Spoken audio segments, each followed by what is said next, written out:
I don't understand why people are not absolutely in love with the move that the San Francisco 49ers just made when they re-signed Jimmy G to a significantly lower deal, gave him a massive pay cut, but kept him on the team and didn't cut him.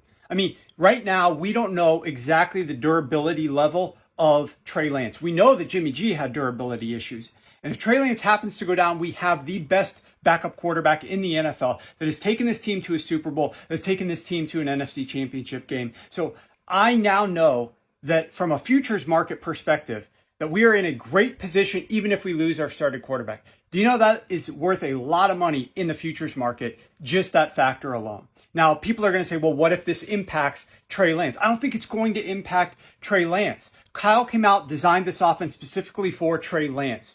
He said this is Trey Lance's team. The general manager, John Lynch, said it's Trey Lance's team. George Kittle and other team leaders have said this is Trey Lance's team. This team is buying into what Trey Lance is going to give them, and they've designed this offense in such a way that they're going to emphasize the things that Trey Lance does well, most of which are different than what Jimmy G did well.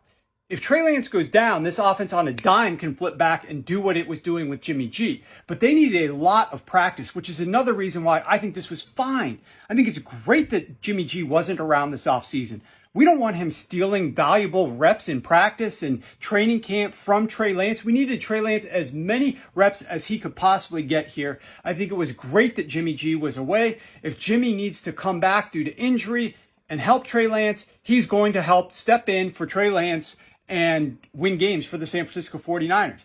But in the absence of that, I think Trey Lance is going to be in a perfect situation here.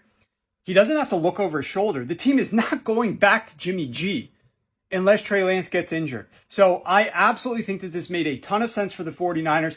I love it from a futures perspective, whether you bet the 49ers to go over their win total or to win the division or to win the Super Bowl or anything else out there. Having a quarterback like Jimmy G on the roster who's taken this team almost as far as they can possibly go for multiple seasons is a great asset to have. And I think this move made a lot of sense for the 49ers.